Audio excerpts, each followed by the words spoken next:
né? Mas nós cremos que o Senhor vai dar o milagre completo, amém? Continue fazendo suas células online. Se você está participando de uma célula, receba aí o link do seu líder da célula, faça um esforço e participe, amém? Amados, nós estamos vivendo momentos difíceis, né?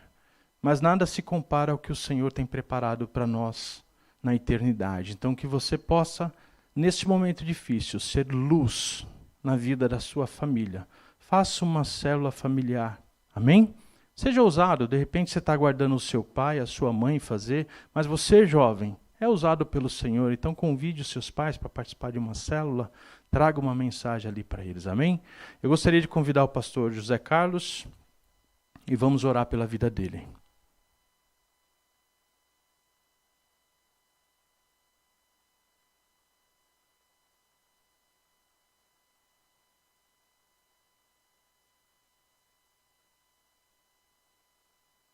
Glória a Deus, aleluia.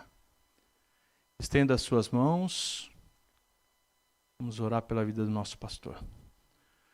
Papai do céu, colocamos na tua presença a vida do pastor José Carlos. Que o Senhor, ó Deus, de uma maneira espetacular, possa fazer com que ele seja usado tremendamente nas tuas mãos, ó Pai. Tudo aquilo que ele se dedicou, tudo aquilo que ele estudou, todo o tempo que ele investiu, ó Pai, para trazer essa mensagem, o Senhor possa trazer a ele, Senhor, a sua lembrança, Pai. E que o Senhor, o Espírito Santo, Pai Todo-Poderoso, dê a direção, a motivação ao teu filho, Pai. E que nada, ó Deus amado, venha reter ou impedir que o teu filho pregue a sua palavra conforme a tua vontade, no nome do Senhor Jesus Cristo. Nós já te agradecemos pela sua palavra que vai ser bênção em nossas vidas. Amém, Jesus.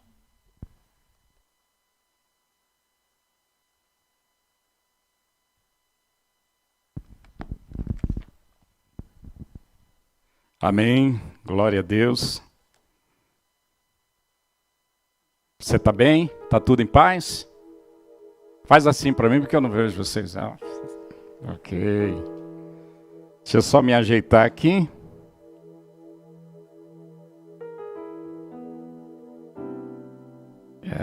Glória a Deus.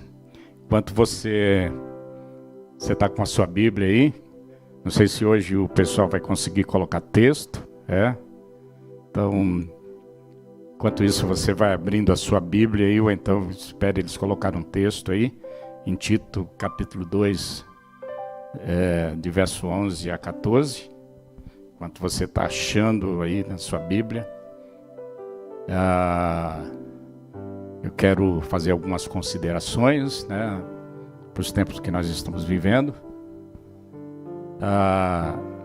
Tem alguns irmãos, alguns amigos, alguns crentes, achando que está chegando, que já chegou o arrebatamento ou já vai chegar por aí.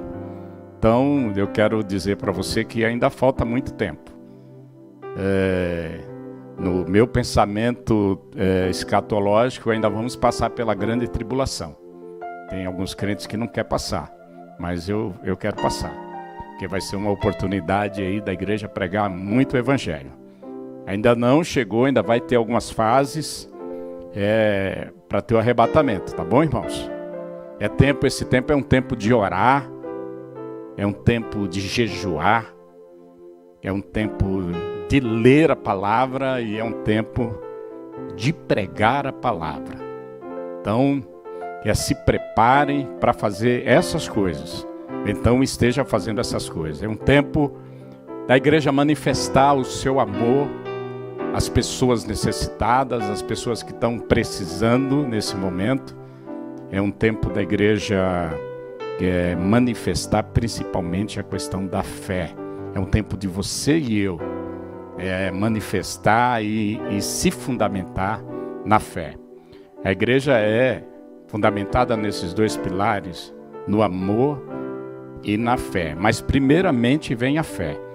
Lembra daquela passagem quando Pedro se encontrou com Jesus lá na praia, já no final, depois que ele tinha negado Jesus, ele estava pescando, e Jesus foi lá na beirada da praia fazer um churrasquinho de peixe, E ele estava lá fazendo, depois Pedro descobriu porque Jesus, eles estavam tentando pescar mais uma vez e não conseguiram, já era de manhã, e Jesus falou, joga a rede para o lado direito. E aí ele jogou e pegou muito peixe, aí ele percebeu que era Jesus. E aí ele desce e vai conversar com Jesus, e Jesus pergunta 3 vezes para ele se ele amava Jesus. E deixa Pedro constrangido, né? Porque Jesus, na verdade, estava querendo sarar aquilo que estava acontecendo dentro de Pedro. E também Jesus tinha uma intenção de fazer de Pedro aquele homem que iria começar a igreja e sustentar e dar sustentação para aqueles que tinham fugido, dar consolo, trazer de volta aquela coisa toda. E Jesus começa a conversar com ele e ele fala, Jesus, não sou eu. Não sou eu, Jesus, que você tem que escolher. Você tem que escolher aquele. E ele aponta para João. É aquele cara que é o cara. Porque esse cara não abandonou o Senhor. Todos fugiram. E ele ficou com o Senhor. Enquanto o Senhor estava sendo chibatado. Enquanto o Senhor estava levando a cruz. Enquanto o Senhor estava indo, ele estava lá, do teu lado, Senhor. Lá no pé da cruz, ele estava lá com a sua mãe. Não sou eu, é ele. E Jesus falou, não, eu não quero começar a igreja fundamentando no amor, eu quero começar a igreja fundamentando na fé. E você, Pedro, é um cara de fé. E eu acho que passou na cabeça de Pedro naquele dia assim. Jesus falando, lembra quando você estava lá no barco, eu fui chegando e o barco estava afundando e você falou, e estava aquela tempestade e você viu eu andando e eu falei, vem Pedro, e você veio andando. Você é um cara de fé, Pedro. Lembra as vezes que eu mandei você jogar a rede do lado direito? E você olhava para mim e falava, Jesus, eu sou pescador, eu sou um cara que eu conheço aqui, as coisas do mar aqui, eu conheço. E agora já é dia, ninguém pega peixe de dia. Só pega à noite, Jesus. Mas na tua palavra, a ordem da tua palavra, eu vou lançar a rede. E ele lançou e pegou, você é um cara de fé. Eu quero fundamentar a igreja em cima de você. E a fé, sabe, irmão? Fé não é algo que um pastor pode ensinar para você. Mas a fé, ela se vive, você anda na fé. Fé é uma coisa que você vive, que você tem histórias para contar. Logo quando eu me formei no seminário, eu vi aqueles homens pregar e aqueles caras pregavam e traziam tantas histórias assim de fé. E eu falava, eu quero ter essas histórias na minha vida para poder contar. E é evidente que as coisas vêm com a maturidade, né? Com o tempo, Deus vai fazendo coisa na tua vida. E hoje eu tenho muita história para contar, assim como você também. Não espero que o pastor ensine para os teus filhos, a Jo ensine para as tuas crianças sobre coisa de fé. É você que tem que ensinar. É você que tem que deixar um legado para as suas gerações. Para os seus filhos, para os seus netos, seus bisnetos, para a sua família. Seu filho vai olhar para você. Sabe, por isso que a Bíblia diz assim, conta a história do povo quando saiu do Egito. Conta, repete, fica repetindo que o mar se abriu, que as muralhas de Jericó caíram, que vocês venceram os inimigos todos, sem ter exército nenhum preparado. Conta, repete essas histórias para os teus filhos. As histórias que Deus, de fé, Deus tem plantado em seu coração. Compartilhe. Compartilhe porque elas vão ser uma bênção na vida da igreja e da sua família. Fé se vive. Olha, meu irmão, se está passando aí na sua cabeça, você que está aqui dentro, você que está aí fora, que está aí no online, falando aí, Pastor Zé. Pastor Zé, a gente escuta 2 pregações, já sabe tudo que ele vai falar. É muito repetitivo. Não tem problema não. Talvez Deus queira ensinar alguma coisa para nós, repetindo as coisas. Talvez Deus queira ensinar.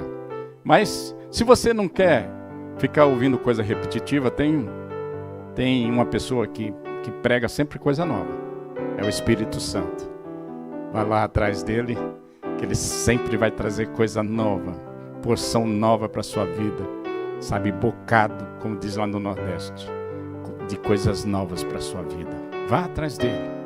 Não espere pelo pastor Zé Carlos, pelo pastor Rony, pelo pastor Michel, pelo pastor Nelson, nem os pastores que você está vendo aí na internet para aprender alguma coisa.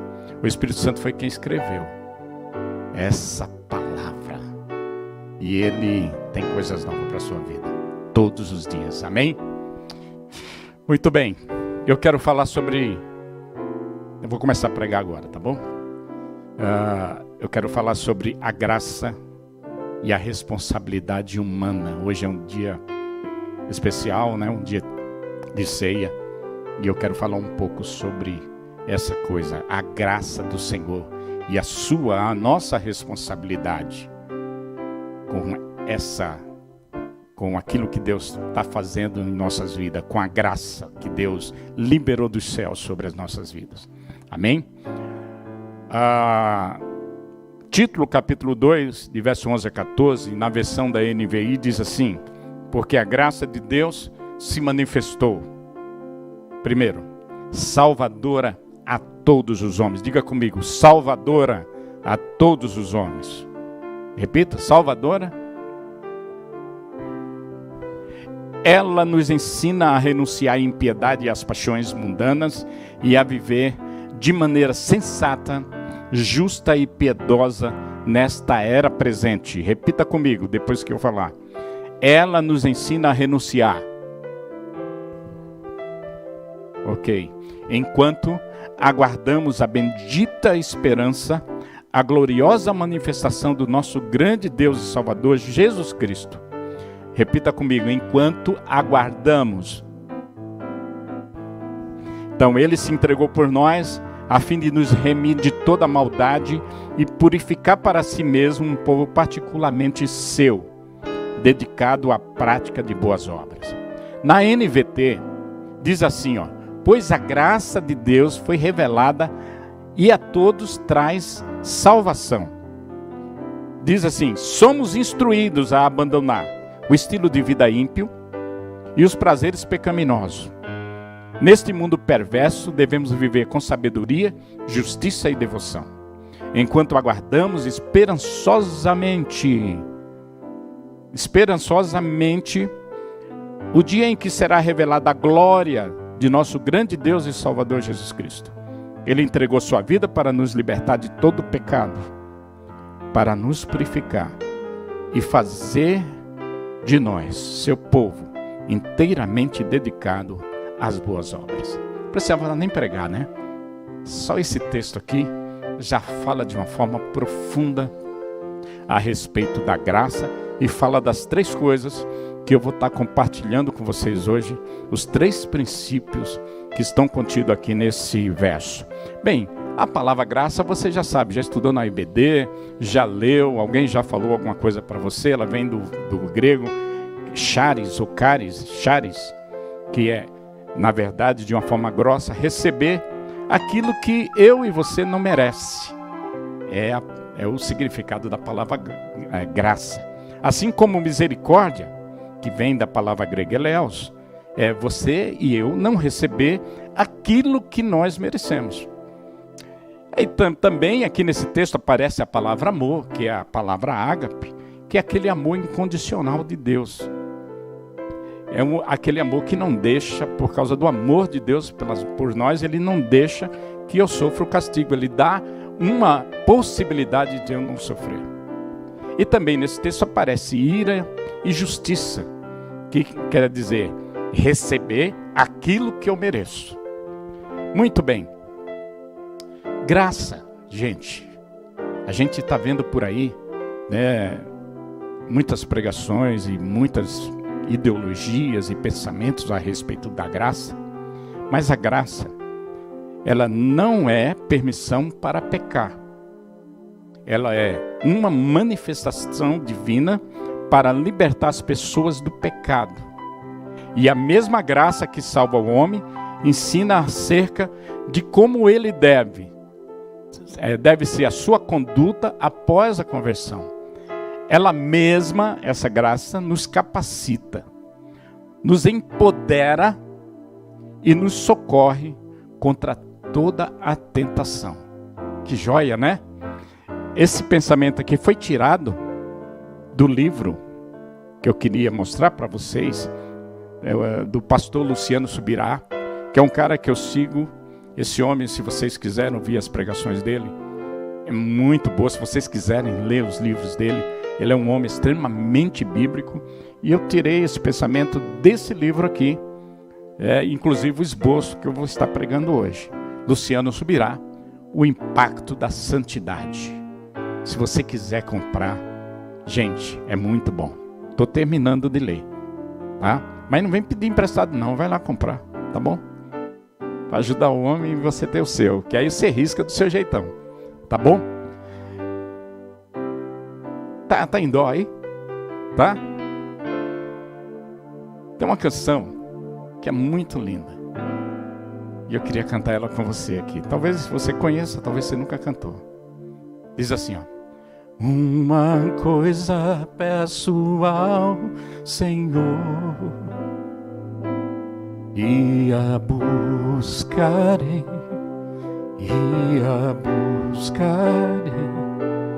que os meus pés estejam em tua casa, para sempre, para sempre, para sempre.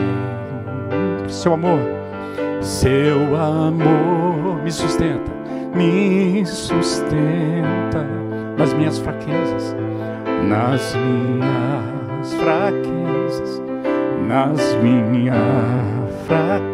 Já aprendeu, né? Uma coisa peço ao Senhor, e a buscarei,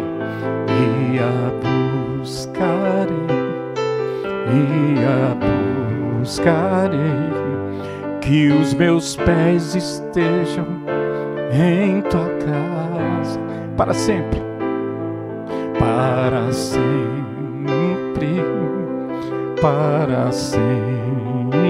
Seu amor me sustenta, seu amor me sustenta nas minhas fraquezas,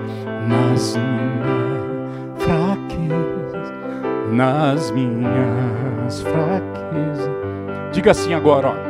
Senhor, tua graça me basta. Senhor, tua presença me sustenta. Assim, ó. Senhor,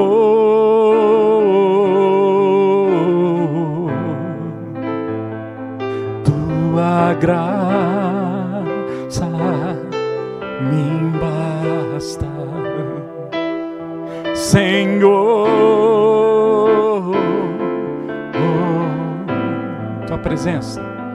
tua presença me sustenta. Cante comigo, vai. Senhor, tua graça me basta. Tua graça me basta. Senhor,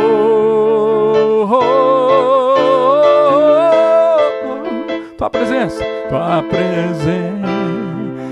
me sustenta. Mais uma vez, todos, Senhor,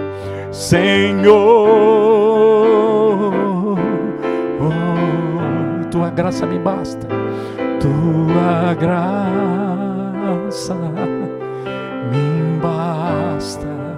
Senhor, tua presença, Senhor,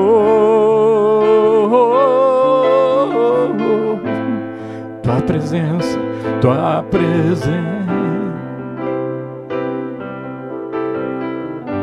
Glória a Deus, Espírito Santo, vem sobre nós nessa manhã.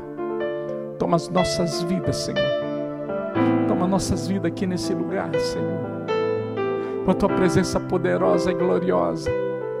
Pai, aqueles que estão tristes aqui nesse lugar, aqueles que estão com o coração angustiado, Senhor, traz a tua paz através da tua graça poderosa, Senhor, em nome de Jesus. Aleluias. Oh, aleluias. presença poderosa do Espírito Santo aqui nesse lugar. Eu quero compartilhar 3 princípios com vocês a respeito da graça. O primeiro princípio é que a graça nos liberta da condenação do pecado. A graça nos liberta da condenação do pecado. A palavra de Deus em Efésios capítulo 2, a partir do verso 1, diz assim: que nós estávamos mortos por causa de nossa desobediência e dos muitos pecados que havíamos cometido. E nesses pecados nós costumávamos viver como o resto do mundo, assim como o mundo vivia, obedecendo ao comandante dos poderes desse mundo invisível. Esse é o espírito que opera no coração dos que se recusam a obedecer. Todos nós, a palavra de Deus diz, que nós vivíamos desse modo. Nós seguíamos os desejos ardentes e as inclinações de nossa natureza humana. Nós éramos, por natureza, merecedores da ira. Lembra o que eu falei de ira? É o juízo de Deus. Como os demais, como todos. Mas Deus é tão rico em misericórdia, que nos amou tanto, que embora estivéssemos mortos por causa de nossos pecados, Ele nos deu vida juntamente com Cristo. E o texto diz: é pela graça que vocês somos salvos. Pois Ele nos ressuscitou com Cristo e nos fez sentar com Ele nos domínios celestiais, porque agora estamos em Cristo Jesus. Todos nós, aleluias, somos salvos pela graça por meio da fé. E isso não tem nada a ver comigo e com você. É uma dádiva de Deus. Não é uma recompensa pela prática de alguma coisa que eu faço ou você faz, para que ninguém fique se gloriando, pois somos agora obra-prima de Deus, criados em Cristo Jesus, a fim de realizar essas boas obras que Ele de antemão planejou para mim e para você. Amém? Aleluia!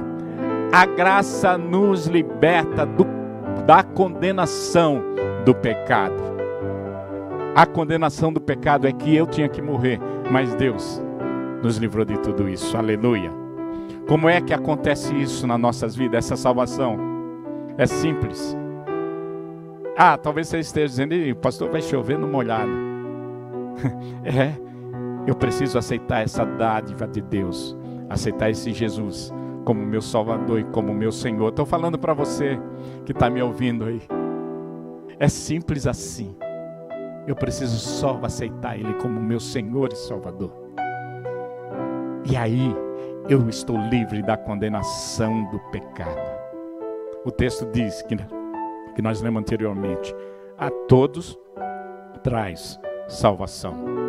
Romanos 10, de 9 a 11 diz assim: se você declarar, como é que eu recebo essa salvação? Se você declarar com sua boca que Jesus é Senhor e crê em seu coração que Deus o ressuscitou dos mortos, você será salvo.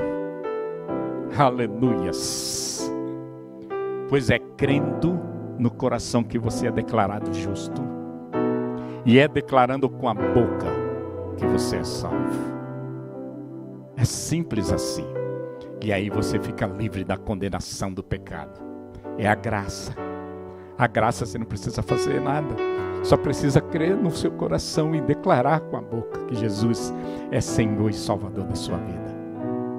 Amém? Declare aí, você que está me ouvindo. Declare aí na sua boca e no seu coração. Aceite a Ele aí no seu coração. Deixa eu só abrir aqui essa água aqui um pouquinho. Enquanto você está orando.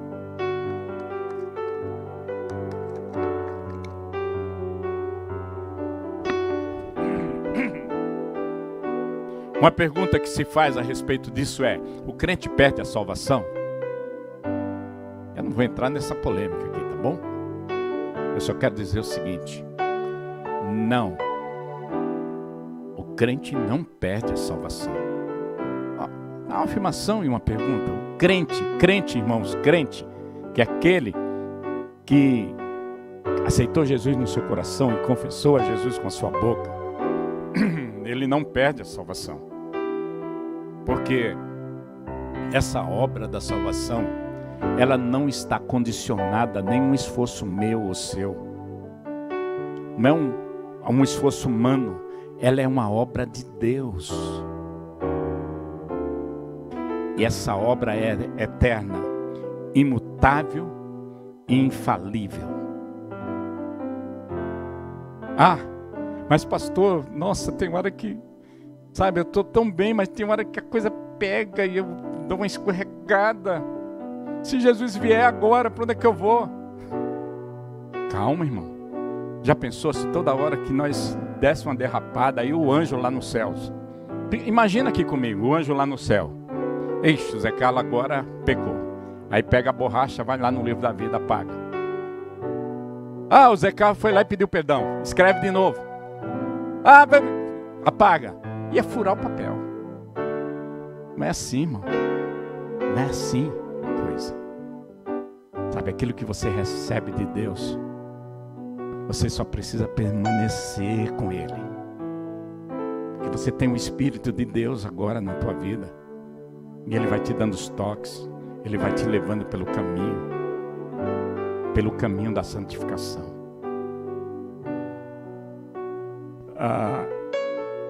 Eu entendo, tem dois pensamentos, né? O arminianismo e o calvinismo. Né? O arminianismo diz que o homem aceita o Senhor pelo livre-arbítrio. Eu escolho, como tem aquela canção, eu escolho Deus. E eu permaneço com Deus. Esse é o arminianista. E o calvinista diz, não, Deus já me escolheu. E daí não tem jeito, Ele já me elegeu. Mesmo que eu pise na bola no meio do caminho, uma hora eu vou voltar. Deus é soberano, né? Os dois estão certos. Deus é soberano, Deus sabe todas as coisas. Mas eu entendo que a gente escolhe viver com o Senhor, permanecer com o Senhor. Isso não é um esforço. Eu vou permanecer com o Senhor, estando bom, estando fraco, estando mal, eu vou permanecer com o Senhor. A canção diz, Senhor, tua graça me basta, Senhor, tua presença me sustenta nas minhas fraquezas. Sabe, Deus já percebeu que durante Jesus falando, né, a respeito daqueles que o Senhor deu, Ele fala, durante o meu tempo aqui com eles, eu os protegi com o poder do nome que me deste. Eu os guardei, de modo que nenhum deles se perdeu, exceto aquele que estava a caminho da destruição ou a caminho da perdição, como a Escritura havia predito. É evidente que nesse universo, né, existe aqueles que vieram para a igreja e aqueles que saíram da igreja. Agora, quem sou eu e quem é você para determinar se eles perderam, se eles vão para o céu, se eles não vão? A graça é a graça. A gente vê histórias na Bíblia que o ladrão, irmãos, estava lá, morrendo. Os caras estão falando, quebra o joelho deles, para eles morrer já, porque senão vai chegar às 6 horas e não podia passar da sexta para o sábado. Quebra, eles já estavam para quebrar o joelho. E quando eles perceberam, um olhou para Jesus e falou, Senhor, um começou a pedir para Jesus, sai da cruz, que vão quebrar o joelho. E o outro olhou para Jesus e falou, Jesus, lembra-te de mim quando estiveres lá no teu paraíso. E Jesus, ainda hoje estarás comigo no paraíso. No último instante, Jesus salvou aquele. Tem aquela história da recompensa, daqueles trabalhadores que um chegou, irmão, 6 horas da manhã para trabalhar. E o salário, não sei qual era o salário, mas era o X. Outro chegou meio-dia, Rony, e o Senhor pagou o X. Um outro ele chamou, estava faltando algumas horinhas, alguns minutos para terminar. Aí quando terminou tudo, chamou todo mundo e pagou o mesmo X. Não dá, irmãos, para a gente questionar o amor de Deus, a graça de Deus. Deus é Deus, Deus sabe todas as coisas. É evidente que tem os desviados, né? Tem os desviados. Os desviados são pessoas que saíram da igreja por algum motivo, sei lá qual, às vezes chateação com a liderança, às vezes, eu quero curtir alguma coisa lá fora, que eu nunca curti, eu quero agora só ficar em casa, eu vou servir a Deus em casa, sei lá, alguma coisa aconteceu e ele saiu fora. Mas os desviados têm uma vida, eles têm uma vida conforme acham que é certo. Porém, se você perguntar para eles, você crê em Deus? Creio. Deus é o meu Deus. E Jesus? Creio em Jesus. Crê na Bíblia? Creio. Ele se identifica às vezes até como crente. Talvez o desviado tenha uma chance de voltar e se arrepender e voltar para o Senhor, para sua casa. Nesse universo também tem um apóstata. Esse já é mais duro o negócio. Eles saiu da igreja e usa tudo que viveu aqui dentro, tudo que aprendeu para combater o Evangelho. E às vezes vira até ateu.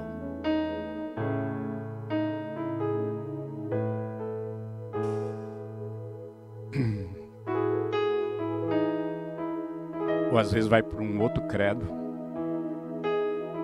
outra religião.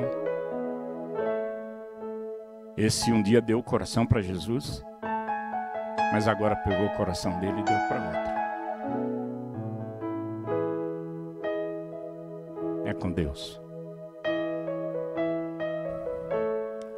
Na Bíblia nós temos 2 histórias. Nós temos a história do filho pródigo, que foi curtir o mundo, mas num determinado momento lembrou do seu pai e voltou. E o seu pai estava esperando. Na Bíblia também nós temos a história de Judas,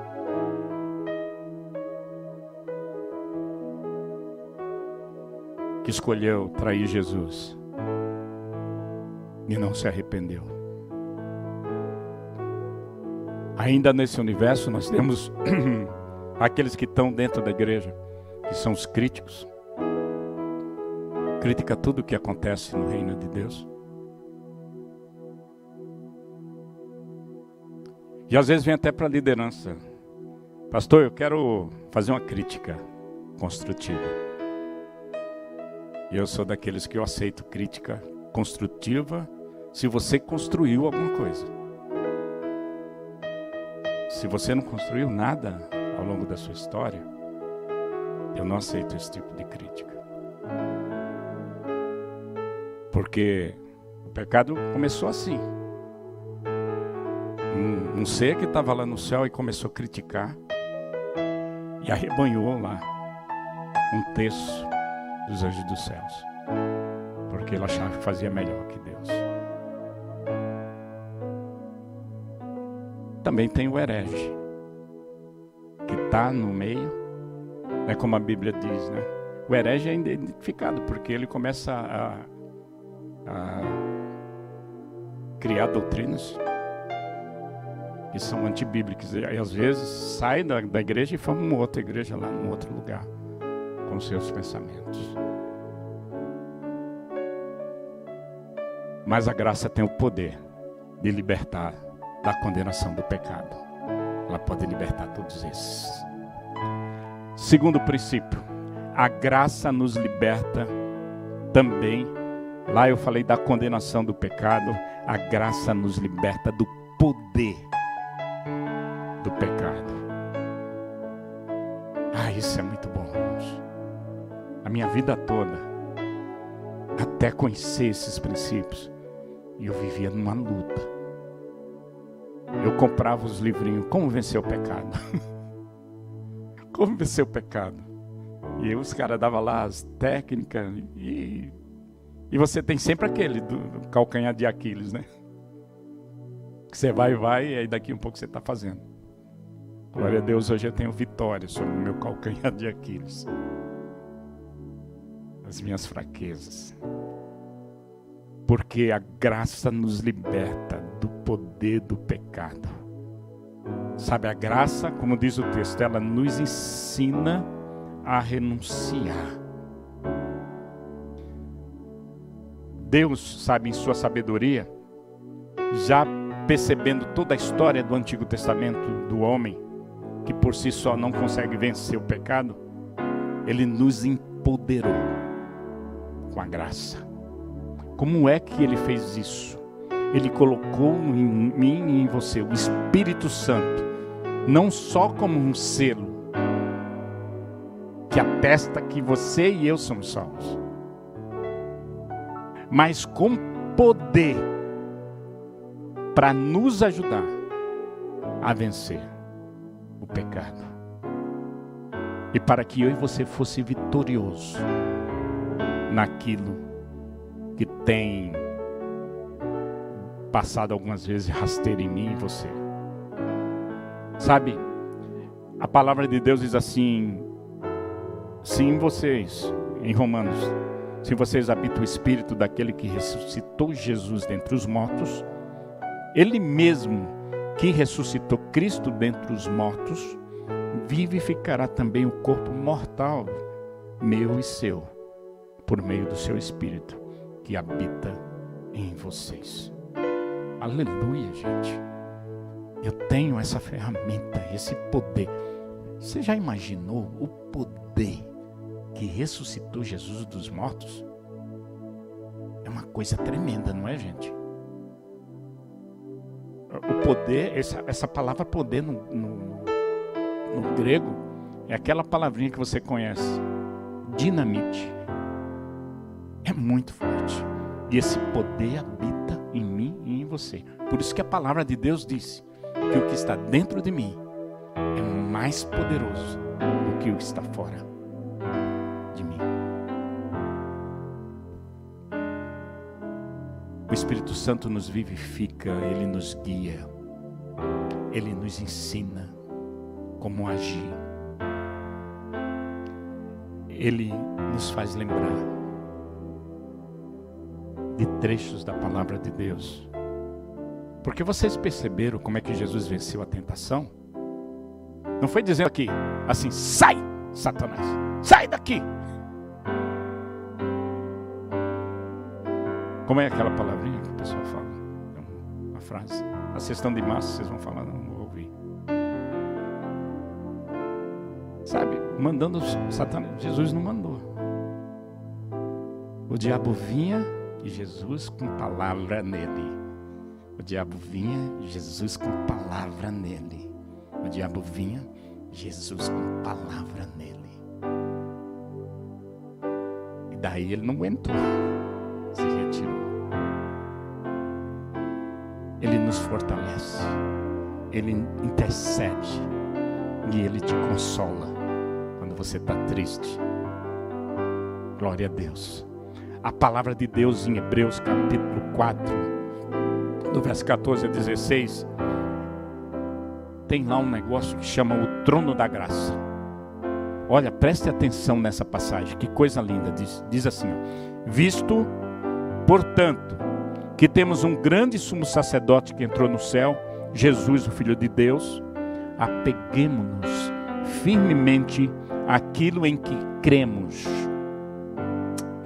Nosso sumo sacerdote entende nossas fraquezas. O texto diz: pois ele enfrentou as mesmas tentações que nós, evidente que nunca pecou. Assim, sabe o que devemos fazer? Aproximemo-nos com toda a confiança do trono da graça, onde recebemos misericórdia e encontraremos graça para nos ajudar quando for preciso.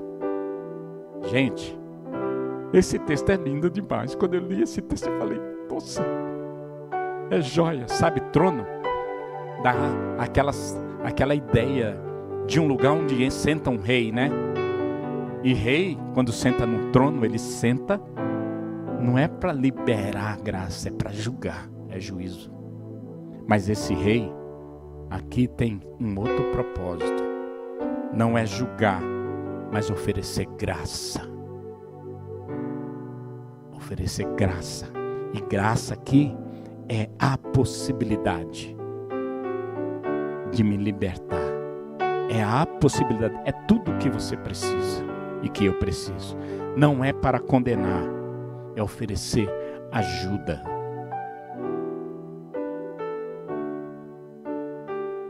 Onde está, gente, esse trono? Como é que eu chego nele? Qual é a distância que ele está de mim e de você? Prestem bem atenção. Está a uma oração de distância.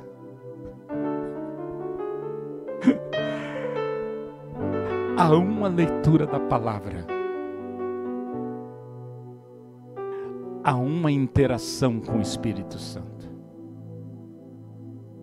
Só isso. Como eu chego nele? Qual é a distância? É uma oração. Qual é a distância? Uma leitura da palavra. Qual é a distância? Um papo com o Espírito Santo. A verdade é que esse trono da graça está disponível para quem precisa de ajuda. Eu preciso, você precisa? Todos os dias eu preciso. E eu louvo a Deus porque esse meu rei é misericordioso. Não fica falando assim, lá vem o Zé Carlos outra vez. É um amor grande e tremendo. Esse trono não é para santarrões, mas é para quem quer vencer a luta contra seus próprios maus desejos, fraquezas e pecados. É aquela história daquele... Terminou meu tempo. Terminou meu tempo. Eu vou correr aqui para terminar. É a história daqueles, do fariseu e do republicano, que estavam orando. E o fariseu olhava e dizia, Senhor, obrigado, que eu não sou que nem aquele republicano, pecador. E o republicano falava, Senhor, tem misericórdia de mim, que sou pecador. Desgraçado, Senhor, vem com a tua graça sobre a minha vida. Essa história. E o Senhor estendia as mãos sobre aquele homem e purificava. Ele pode fazer isso também comigo e com você. Aleluias. E por último, a graça nos liberta da presença do pecado. Já pensou, gente? Quando chegar o momento que não existir mais a presença do pecado no mundo ou sobre a minha vida? Isso será na glória. Eu quero só finalizar lendo um texto que está em Romanos capítulo 8, de 18 a 25, e orar finalizando. O texto diz assim: considero que nosso sofrimento de agora é nada comparado com a glória que Ele nos revelará mais tarde. Pois toda a criação aguarda com grande expectativa o dia em que os filhos de Deus serão revelados. Eu acho que está acontecendo isso já. Os filhos de Deus, nesse clima que nós estamos vivendo, estão sendo revelados. Está vindo à tona quem é filho de Deus e quem não é. Toda a criação, não por vontade própria, foi submetida por Deus a uma existência fútil, na esperança de que, com os filhos de Deus, a criação seja gloriosamente liberta da decadência que a escraviza. Pois sabemos que, até agora, toda a criação geme como em dores de parto. Sabe, dores de parto é um negócio que dói. Né, mulheres aí? Dói muito. Mas quando sai o bebê, elas pegam assim e beijam aquele bebezinho todo sujinho, e abraça. Nasceu algo tremendo. Está para nascer algo tremendo para nossas vidas. E nós, os que cremos, também gememos, embora tenhamos o Espírito em nós, com antecipação da glória futura, pois aguardamos ansiosos pelo dia em que desfrutaremos nossos direitos de adoção, incluindo a redenção do nosso corpo. É quando a presença do pecado não existirá mais. Recebemos essa esperança quando fomos salvos. Se já temos alguma coisa, não há necessidade de esperar por ela.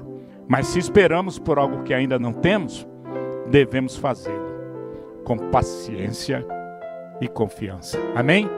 Vamos nos levantar e orar. E eu quero passar a palavra para o pastor Michel.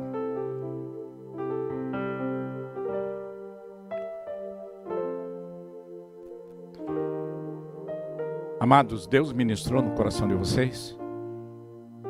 Que eu queria trazer essa palavra que Deus ministrou profundamente no meu coração. E eu entendo que quando Deus ministra no meu coração, eu preciso compartilhar isso com você, para que você também seja ministrado. Eu entendo que isso ainda vai estar acontecendo essa semana na sua vida. A graça nos liberta da condenação do pecado, não esqueça isso. A graça nos liberta do poder do pecado. A graça nos liberta da presença do pecado. Amém? Pai, nós te louvamos e agradecemos por esse momento, pela tua ministração da tua palavra santa e poderosa.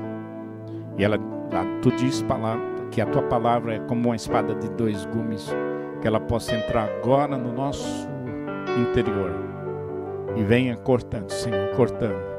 Mas também, como diz no texto que nós acabamos de ler, que nós tenhamos confiança, paciência e confiança, e permanecer com o Senhor em qualquer circunstância.